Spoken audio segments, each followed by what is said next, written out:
Out in my totally as always Tubular gamers, we're back with another video. Let's get to it.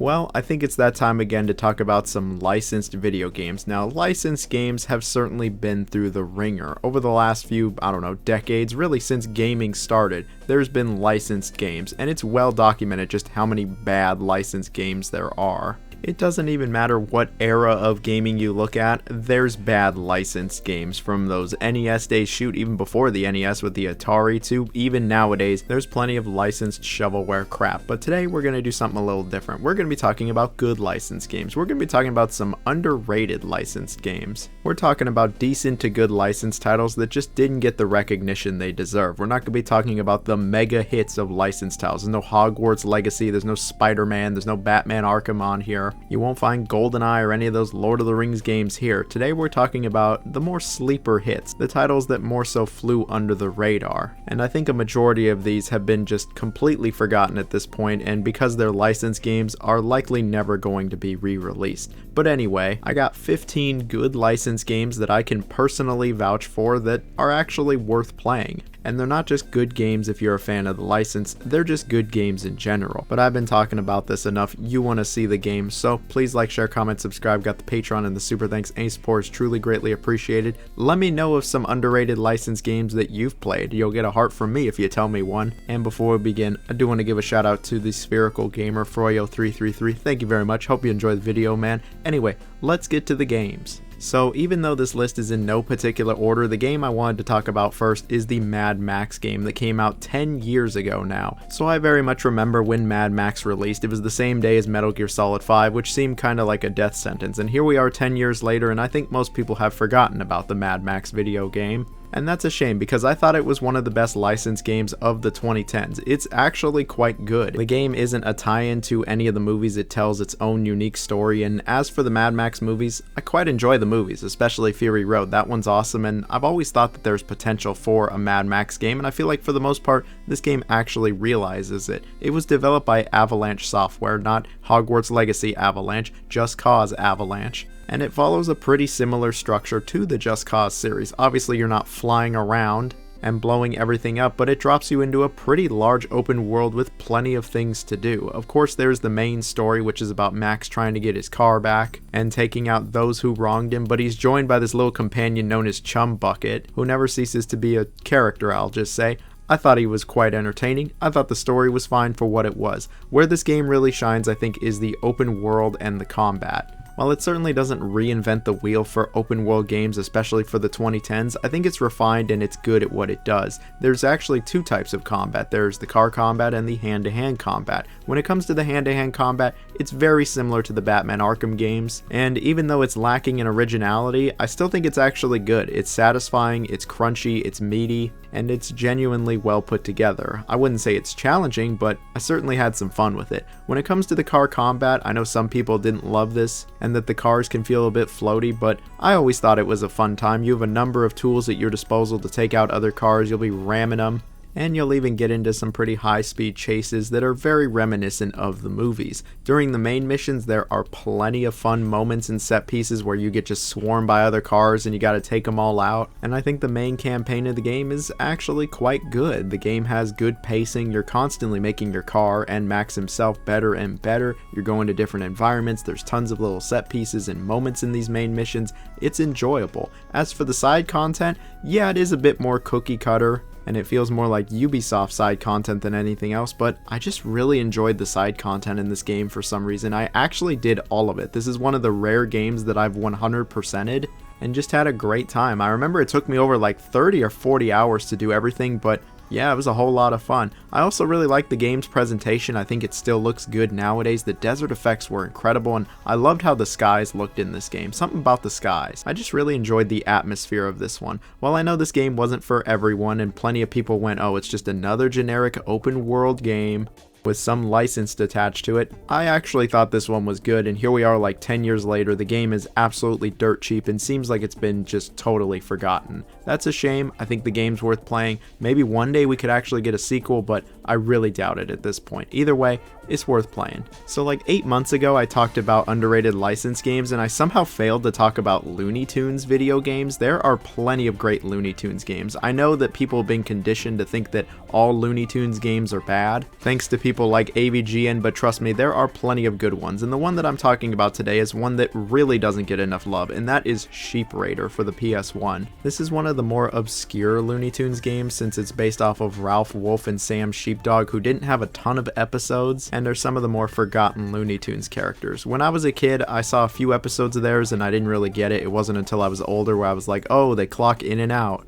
Like it's a 9 to 5, only the wolf is trying to get the sheep and the sheepdog is stopping him from getting the sheep. And this game is pretty much that. You play exclusively as Ralph Wolf and your objective is to just try to get the sheep. And of course the sheepdog is here to stop you. And so you might be wondering, what kind of a game even is this? It's actually a puzzle game. Despite the perspective, despite what you might think, yeah, it really is a puzzle game. You got to try to figure out how you can get the sheep away from the dog. And you usually got to use some kind of Acme product or some convoluted, way too complex of a method to try to get the sheep. When I was a kid, I didn't really understand this game. I remember getting lost, confused, and just not understanding what kind of a game this is. I came back older as an adult and went, wow, this is actually really well designed. I was just fascinated by this game. There's actually plenty of good puzzles here. The presentation is excellent and the music is low-key goated. I heard someone say once that it sounds like it belongs in porn, and you know, maybe it does, but I think the music is so good in this game. I've been listening to it for like 15 years. I'm not even exaggerating or being hyperbolic here. The music is just genuinely really good. I'm gonna play it throughout this whole video. You'll hear the music. It's what stuck with me all these years, but the game is actually worth playing, especially if you like Looney Tunes or puzzle games. Trying to figure out how to get the sheep away from the dog, it's always pretty entertaining. You'll have to do some pretty convoluted, goofy things, and you might need a walkthrough from time to time, but I think there's actually some well-designed puzzles here, and I think the game at certain points was actually a little ahead of its time, where I was like, huh, they were quite experimental with this one, but I think it pays off for the most part. And of course, with it being, you know, Looney Tunes, there's plenty of goofy, stupid moments, whether it's in the cutscenes or in gameplay, and I think that the game actually takes advantage of the Looney Tunes world and brand. And they certainly do play it up that you're basically playing as just a reskinned Wile E. Coyote. I always thought that was weird about this cartoon. It basically was just a reskinned Wile E. Coyote. The only difference was his nose. The only unfortunate thing about this game is that it has never been re-released. I bought my copy a long time ago. I don't even know if it works anymore, but I imagine the game is quite pricey now, so maybe try it on an emulator. But if you like Looney Tunes or you like puzzle games, this is a good one. So here's one I could never give enough love to, and that is the Punisher video game. This one was developed by Volition, like Saints Row and Red Faction Volition, and is actually a pretty solid third-person shooter. It stars the Punisher doing what he does best, punishing people. Yeah, you're taking out the Kingpin in this one, and it's a pretty fun time. It's a good third-person shooter, the weapons feel nice enough, there's a good sense of impact, it's satisfying, and you can really maim some people in this game. While the guns and projectiles will do a great job at taking people out, you actually get to do some finishers and executions in this game, and these are just brutal, especially when you're interrogating people, and if you just fail the interrogation or you just totally maim them, like, yeah, these are some of the most violent deaths you'll find in any video game, especially from the 2000s. They actually had to censor the console versions due to them being so graphic, and yeah, they certainly are. There's a few kills in this game that wouldn't be out of place for a Saw movie, like it gets that extreme. But hey, it certainly is fun, especially when the Punisher goes into like this rage mode and you can just start killing people left and right. Yeah, that's a good time too. The game is extremely linear and it really is just a shooter. There's nothing else you're really doing in this game, but I think it's a pretty good time through and through. It ends before it gets repetitive, it's got good pacing, you go through plenty of different environments. Other Marvel characters do show up here. There's a lot of Punisher fan service, and I think it's one of the more underrated third-person shooters of the 2000s. You wouldn't expect the Punisher game to be this good. Like, sure, at times it can feel a little bit like a Max Payne clone, and I wish the game was a little bit longer and had better boss fights, but I still found it to be a rather enjoyable, entertaining experience. If you like the Punisher, you're gonna like this one, and this is comic book like early 2000s Punisher, not whatever the Punisher has become nowadays. So here's a first for the channel. This is one I grew up with. It is The Grim Adventures of Billy and Mandy, the video game. Now, I loved the show growing up. I thought it was just so weird and twisted and was just incredibly memorable. So when I saw that there was a video game, oh, I knew I had to check it out. And I loved this game as a kid. I had never played anything like this. And the funny thing is, I come back to it nowadays as an adult and I'm like, oh, this is a Power Stone clone. But you know what? The game actually is still pretty decent. So do you remember Power Stone from way back in the Dreamcast days, that Capcom 3D arena fighter? Where you could freely walk around areas and pick up items and weapons and just, beat the crap out of each other? Well, this is very similar to that, only with Billy and Mandy characters, environments, items, etc. When it comes to the character roster, it's actually rather impressive. They have like every character from Billy and Mandy, even characters that only showed up in a few episodes. I remember thinking the roster was just incredible, and I look back now and I'm like, yeah, it was actually pretty good, and they all have different moves. Sure, the fighting in this game is about as complex as the puddle you stepped in the other day, but everyone at the very least does have a unique moveset. And when it comes to the stages in this game, oh yeah, tons of fan service. You go to several different locations from the show, and all of them are very different from each other, and the stages actually do have a real effect on the battles, with certain hazards and power-ups showing up during certain ones. There are items in this game, and the items are actually quite fun to use, and you'll just be beating the absolute snot out of each other in this game. There's some single player content, there's like an arcade mode, and plenty of unlockables, but this game, like most fighting games, really shines in the multiplayer. This is a great party fighter, like how Power Stone was, and I have memories with this game that I am never ever going to forget. While the game isn't exactly swimming in depth, complexity, or nuance, and it does get old after the first few hours, I still think the game is good even nowadays, and is genuinely one of the best Cartoon Network games to come out ever. If you're a fan of the show or this kind of fighting game, you might enjoy this one. So here's a new one that is more well known, but I feel like it is still underrated, and that is Warhammer 40k Bolt Gun. So this is obviously based off of the Warhammer 40k license, and while there have been plenty, and I mean plenty, of incredible Warhammer 40k games, I truly believe that Bolt Gun is one of the best. And one of the reasons I feel like the game doesn't get as much love as other Warhammer games is because it is not a strategy game whatsoever, when obviously Warhammer is a tabletop series. No, Bolt Gun is an old school first person shooter, a boomer shooter if you will, where you move around the map lightning fast, you do not regenerate health, you can carry just a ton of weapons at once, and the game has you blasting everything in sight. If it moves, you need to kill it in this game. You're dropped onto this planet and are pretty much told to just annihilate everything, and that's exactly what you're going to do. When it comes to the weapons, oh, it is fantastic in this game. They all feel absolutely incredible. Not only are they very faithful to the source material, but they all feel different, and there's not a bad weapon here. They all just feel phenomenal, and the way you blow shit up in this game, it is just such a good time. I love the weapons, I love the screen shake, it's immensely satisfying. The enemies just get blown to chunks. The enemies can also put up a good fight, but the combat is just so good in this game. It's visceral, it's fast, challenging, and above all else, it's just incredibly engaging. I was having a great time from start to finish with this game. I love boomer shooters, especially when I've had like a long day at work, and this game is perfect for that. If you want to just come home and start ripping and tearing and destroying everything in sight, look no further than Bolt Gun. The level design is actually pretty good also, even if it is just key hunting, and the game has a stellar atmosphere and vibe about it. It totally understands what kind of a game it is, and leans very heavily into it. I would say that it's one of the more underrated FPS games of the 2020s. If you like Warhammer Shoot, even if you don't like Warhammer but you like FPS games, you're gonna enjoy this one. I can't imagine somebody disliking it. It was just a joy to play from start to finish.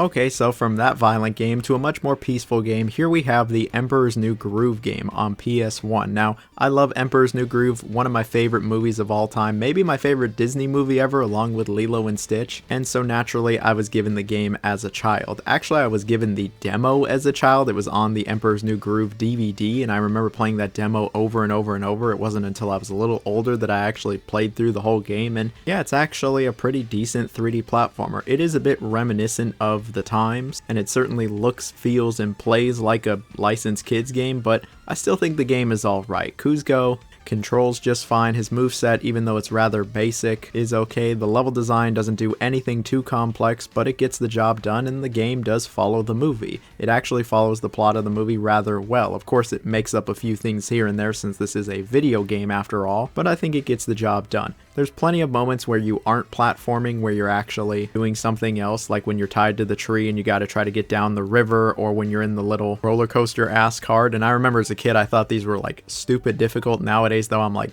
yeah, these aren't difficult at all. But hey, at the very least there's actually some variety to this game, and I think the game has nice music and an okay atmosphere. It's certainly not a looker for a PS1 game, but it looks a bit better than the Lilo and Stitch game. It probably is better than the Lilo and Stitch game. I got a lot of love and nostalgia for that game, but Emperor's New Groove, this game's alright. It won't wow you, and it isn't some must-have secret hidden gem for the PS1 that nobody's ever heard of that you absolutely have to drop everything to play, but it's still a fun little game. So here's a game I've always had a lot of love for, and that is 50 Cent Blood on the Sand. So if you don't know 50 Cent, well, he's a guy that made some beats, some tunes, he made some raps and rhymes, and he actually was part of 2 video games. The first one, Bulletproof, I didn't think was all that good, but Blood on the Sand is much more what I was looking for, and what you have here is one of the most over-the-top third-person shooters you will ever play. So the game is about Fity and his crew, the G Unit, in, I guess, the Middle East, and he's going to be paid for these concerts with a jewel-encrusted skull. Yeah, not money, not checks. This nice-looking skull, when it gets stolen by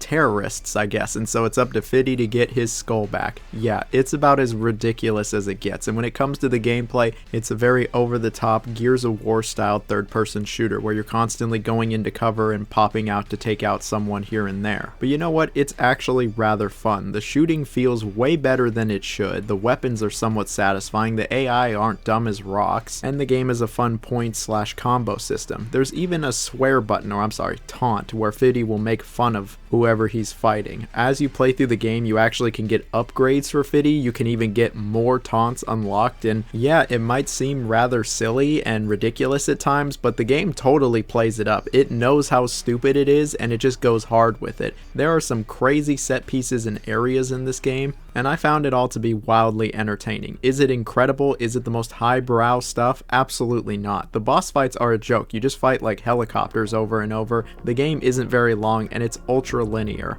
But damn it, I'd be lying if I said I didn't have a good ass time playing this. I've gone back to this one more than once because it's just such a fun time, and the music's actually really good since, you know, it's 50 Cent and he actually made the music himself. I really like the music to this game. I know you wouldn't expect it, but I like the music. I like this game in general. Unfortunately, the game has gotten like stupidly expensive. I think I paid less than $5 for this, and yeah, for some reason it's just shot up in price. I hope this game gets re-released. I think it absolutely deserves to be re-released, and I hope Fity can do whatever he needs to make that happen. The game's way better than you would expect, and I think it is rather underrated. So here's one people might say isn't underrated, but I think it is still a little underrated, and that is the Warriors for the PS2. This was developed by Rockstar, as in, you know, Grand Theft Auto and Red Dead Redemption Rockstar, and a huge love letter to that original Warriors movie. It is also technically a movie tie-in game. Now, if you've never seen the movie The Warriors, it came out in 1979, and it actually is quite good. I think it's aged well, and there's lots of memorable moments to it. Warriors, come out to play.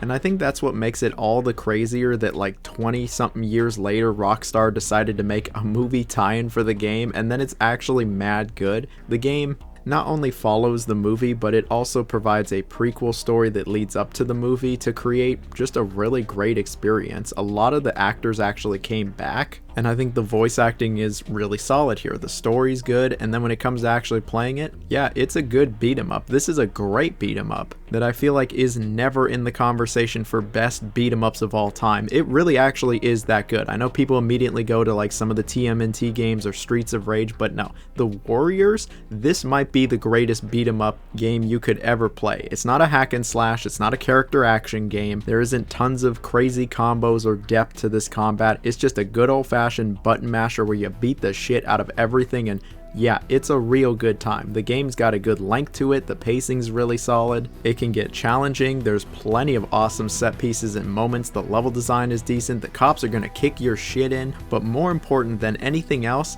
it's just a really fun time. And of course there's multiplayer because it's a beat 'em up. Even if you've never seen the movie, you know nothing of the movie, but you like this kind of video game or you like Rockstar games, I think this is worth trying. It has actually been re-released as well. You don't gotta bust out the PS2 or the original Xbox to play this one, it is widely available on PS4.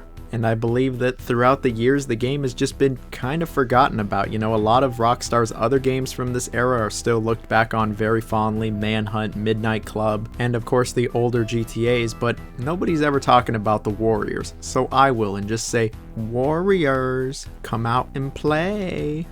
Warriors, come out to play.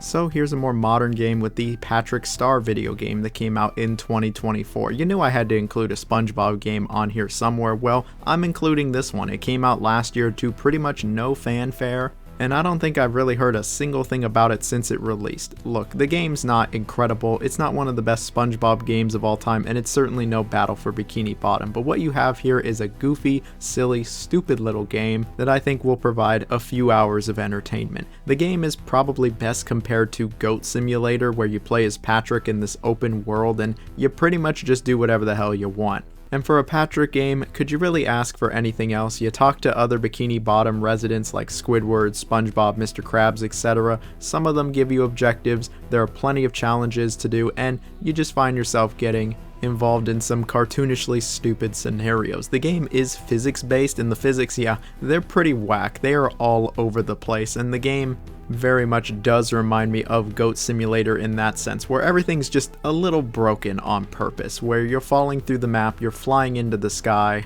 and nothing seems to ever work exactly like how it should. And the game knows this. It expects you to kind of break it. You even complete challenges for, I'll just say, pushing the game to its limits. None of the challenges or objectives, events, whatever you want to call these, are particularly challenging or complex or nuanced or anything beyond surface level, but I found it entertaining for a few hours. Look, you can beat the game in like 2 or 3 hours, and if you want 100% it, including a platinum, yeah, it probably won't take you more than 5, maybe 6 hours. It's just dumb fun. And sometimes you need just dumb, stupid games like this. I know I certainly do need a palate cleanser from time to time, and I think this game was good at that. It's also dirt cheap, so that certainly helps things, and at the end of the day, it really is just a licensed kids game, so the fact that it's actually even okay, I think that's pretty good.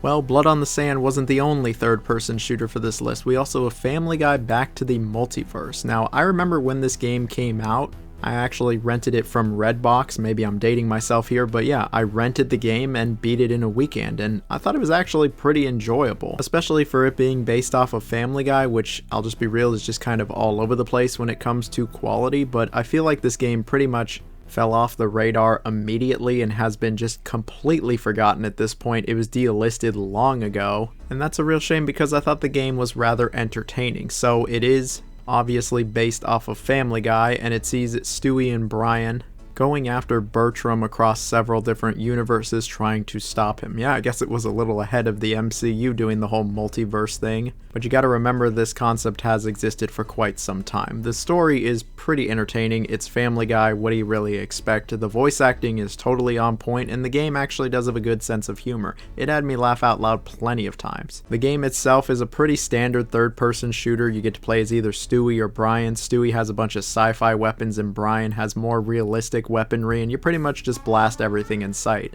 You go through a number of colorful, varied universes, and even though you are just kind of mindlessly shooting everything, the game still has an alright amount of variety, and the game has plenty of funny ass moments, like where you recreate the JFK assassination. There's one point where you get to play as Peter and fight the chicken. Yeah, the game certainly will be making you laugh. It won't be making you laugh for a long time though. I remember beating it in like 4, maybe 5 hours, and there is some multiplayer and some other content to it, but you're here for a good time, not a long time with this game. I think it's a decent little shooter that has been pretty much wiped off the face of the planet, and even if you absolutely despise Family Guy, you're just a Simpsons fan through and through, I think even you'll find something to like with this one. I know the game wasn't crazy well received when it came out, but looking back, think is okay.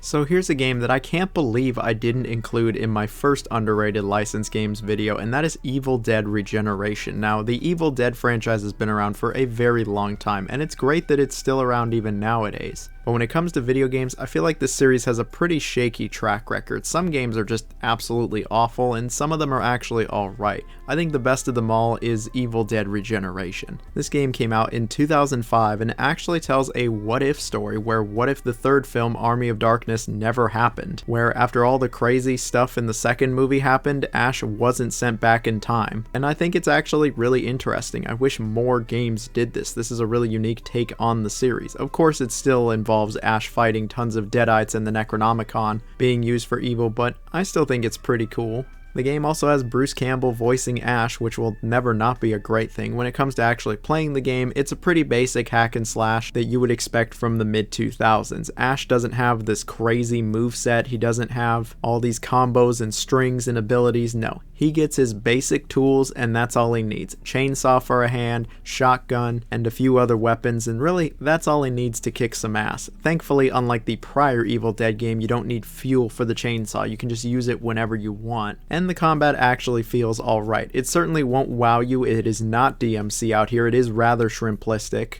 but I think it gets the job done. The game also does have a little variety thanks to Sam, this new character who's the very rare friendly Deadite, and Ash pretty much just beats the crap out of him, but you also get to play as him and you'll need him in order to get through some environments and solve some basic puzzles. The pacing is good, the game isn't too long, and it's just some dumb fun. There's also a good amount of fan service for the Evil Dead franchise, and I think that even fans of newer Evil Dead media are still gonna find some fun with this game. It's cheesy, it's corny, it's a bit silly, and at times it is rather over the top, but I still found it to be entertaining, and yeah, here we are 20 years later, and I still don't think there's been an Evil Dead game that's been as good as this. Even that newer Evil Dead game from a few years ago that was totally not Dead by Daylight, yeah, I'd rather play Regeneration on the PS2 all these years later. Maybe there's something wrong with me, but I like this game.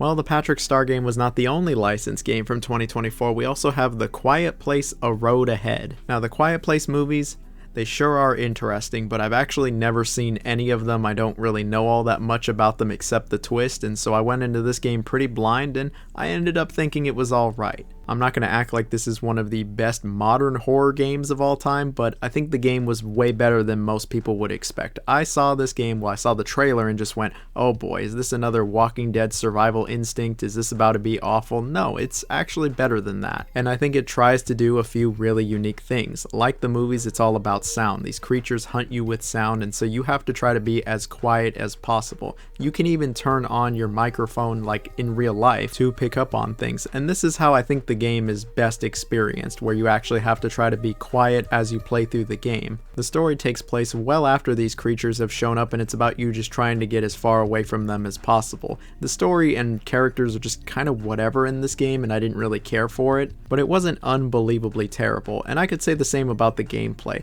You are moving very slow when you do anything in this game, and to some that might be really boring, but I thought there was a certain level of tension, and the game spooked me quite a bit. You'll have to open doors slowly, you can't really run anywhere, you'll have to distract the monster with other sounds, and you really got to worry about what you're walking on. For instance, sometimes you'll have to go over water, which pretty much just is a dead giveaway as to where you are, so you'll have to pour sand over the water. You really got to avoid broken glass. You really got to be careful about everything you're doing, and I actually thought this was a cool concept. I think it could be really improved on in like a sequel, but I think for a first attempt, it's okay. Is this game stellar? No, but I think that it's a little underrated, and I actually walked away from this one a bit surprised. It's around the 6 or 7 hour mark, and I played a hell of a lot worse, that's all I'll tell you. Maybe if I had seen the movies or knew the source material a bit more, I would enjoy it more, but I think that says something about the game's quality if even I enjoyed the game without really knowing much about the series. So here's one that I could never gas up enough, and that is The Wolf Among Us. I don't feel like this one is all that underrated, especially not nowadays, but I feel like it doesn't get the same love that Telltale's The Walking Dead got, and I think this game is just as good, if not better than the whole Walking Dead series. Like,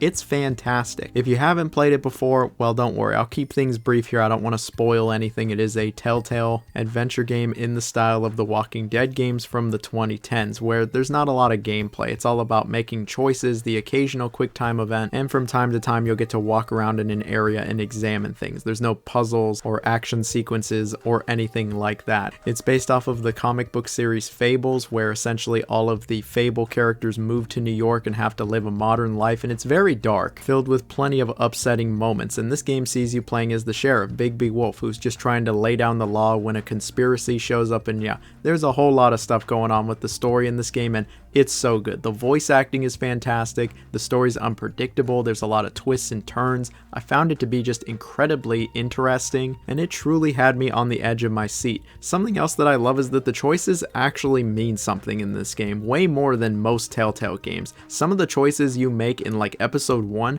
will affect episode 5, the last one, and you can get some drastically different endings. I think out of all the Telltale games, this is the most replayable one easily, and I feel like not enough people gave this game credit for just how replayable it was. The game has an incredible art style, the cell shading just goes off, the music is good, and yeah, it's just a wonderful game that I've actually played through more than once myself because it's just that good. I've been waiting for the sequel for like ever, it feels like. I don't know if it's ever actually going to come, but I'll totally check it out when it finally does, if it finally does. I'll totally check it out if it ever actually does come out. In the meantime, we're always going to have this first one, and it's so good. So here we have a last minute addition to the list. I originally was not going to have this game on it, but it was brought up by a buddy, and I went, you know what, that actually is an underrated license game, and it's the Chicken Little game that came out in the mid-2000s. Funny enough, this was one of the first GameCube games I ever played. I remember getting it for Christmas that year, and I absolutely loved it. The game was stupid difficult, but I loved it.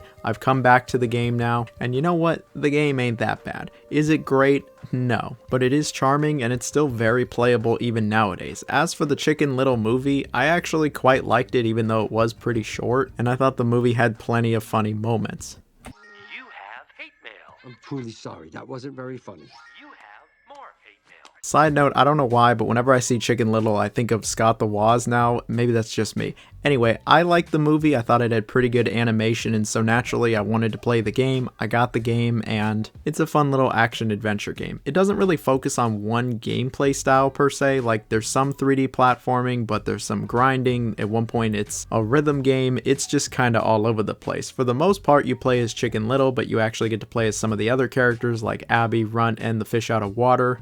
And I think the way everything comes together is alright. I'm not going to say that the gameplay is particularly engrossing or all that exciting, but it is somewhat entertaining. The game is pretty short. I remember the movie being really short. The game is under 4 hours long. It's not difficult at all nowadays. And hey, I can appreciate that they tried to do something different for every single level. Not all of them are the same, and the game certainly won't have you bored thanks to that variety. There are some secret baseball cards that you can get throughout these levels. There is multiplayer, but I've actually never tried it all these years later. And I think the game still looks okay nowadays. The OST is also kind of fire for this game, which I wouldn't have expected. The game actually has been re-released. It is available on Steam, which is kind of crazy. A lot of these other games aren't, but Chicken Little, you know what, if you want to play this in modern day, you absolutely can. They must have done something right since this game actually did get a sequel, but I have yet to play it. Chicken Little game ranking video coming? Does anybody want to see that? I doubt it, but this game is better than you would expect, especially considering the movie it's based off of, and it was a fun trip down memory lane. Well, sadly, we're at our last game for today. Don't cry, just be happy it happened, and the game is Nickelodeon Kart Racers 3. I wanted at least one driving game on here, and it's, in my opinion, one of the more underrated Nickelodeon games from the last decade or so. If you couldn't tell, this is the third game in the Kart Racer series, and really it's the only one that's any good in my opinion. The first one had some serious issues, the second one fixed things a little bit, and the third one, it's actually a decent little kart racer. When it comes to the actual racing itself, it feels okay. Look, this isn't Mario Kart 8, this isn't Sonic and All-Stars Racing Transform, but it's acceptable. The cars feel okay. At times, the drifting can actually feel kind of nice, and you can easily get a hang on the vehicles. The physics are not half bad either. I sure have played a lot worse, even in this series. Something that I like about this game is the character roster. I think the roster is actually pretty great. There's a ton of Nickelodeon characters here, from a lot of the classics to even some of the more new stuff. I don't really care for a lot of the new stuff, but I'm happy that they got such a wide range. I think it's actually pretty cool. And when it comes to the tracks, I think their design is acceptable. A lot of the stuff from the previous game comes back, but there's a number of new tracks here. And look, there's no all-timers here. You're not going to be blown away by the track design, but it's okay. I think you can still have some fun with it, and I like the slime theme. Look, it sounds like I'm giving a bunch of backhanded comments here, but I will say I did have fun with this game. I enjoyed my time with this game. Did I absolutely love it? No. But the game was better than I thought it would be. I thought it was going to be just some licensed shovelware garbage, and it's actually quite a bit better than that. If you like racers, if you're looking for a kart racer before the new Mario Kart or Sonic or Kirby Air Ride comes out, and if you like Nickelodeon, you really could do a hell of a lot worse. Like, way worse when it comes to Nickelodeon kart racers. I did a whole video ranking all the Nickelodeon kart racers. There's that many of them. Alright, that's it for today's video. We talked about some underrated licensed games. If you want to see part 3, you let me know down below. The code word, there is no code word. You have to tell me an underrated licensed game that you like. You get a little heart, little from me. As always, stay safe everyone. Bye bye now.